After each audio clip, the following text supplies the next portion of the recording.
Hello and welcome to another episode of Unboxing with Paul. And today I'm very excited to bring you T-Mobile's Revvl 6 5G. T-Mobile's refresh to their budget 5G lineup.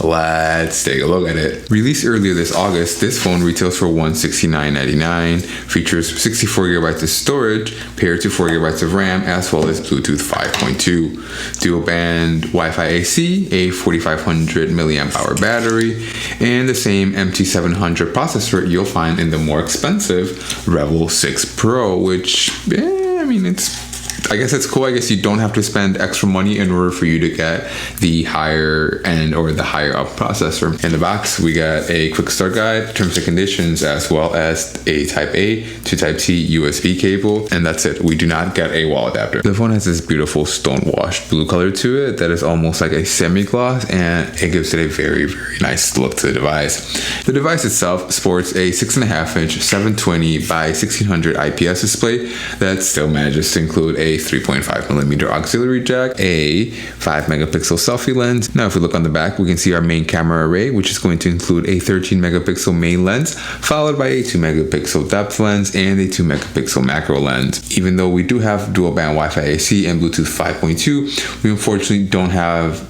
NFC into this device, and I'm hoping that the side-mounted fingerprint scanner is going to help me forget about it. No NFC, which is to be expected. That is a cost-cutting measure, as this phone is a budget device that still features a 5G processor, and we were expecting for some sort of cost-cutting. We weren't expecting the NFC. Sometimes they do it with a little less storage, but not everybody uses NFC and not everybody uses tap to pay.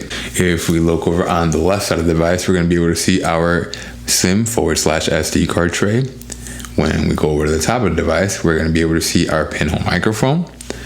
And when we go over to the right side of the device, you can see the volume sliders as well as the power button. And you can also see me being driven up the wall, because every single time I just want to turn it up, I want to turn it down, simply just adjust the volume into whatever I'm doing. I wind up ending my phone call, turning off my screen, and just simply not enjoying my experience when all I wanted to do was, again, just simply adjust the volume.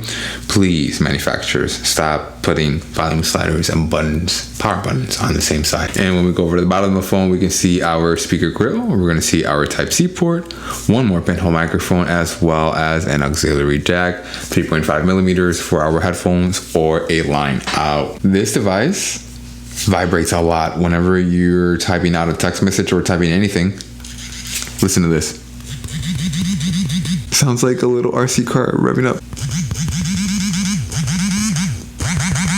With Geekbench, we can confirm that our processor has 6 of its cores clocked in at 2.0 GHz for efficiency for those lighter day-to-day tasks, and then the remaining 2 cores are clocked in at 2.2 GHz for those heavier, more power-intensive tasks. I will be right back with you guys as soon as this is over. Okay, and we are back, and that actually didn't take very long at all, as we wound up getting a 477 for the single core and a 1402 for the multi-core. Again, you can confirm with me, we got a 477 for the single core and a 1402 for the multi-core. And just in case you're unfamiliar with them, those are very good numbers, as we see something like a Galaxy S21 Ultra has a 924 for the multi-core, and we have about half of the performance for a quarter of the price. I'll definitely take that any day. Something similar with our multi-core, we have a 1402 for our multi-core score. Meanwhile, something like Galaxy S21 Ultra has over 3000. So again, something similar happening. We have about half of the performance for a quarter of the price. I'll definitely take that.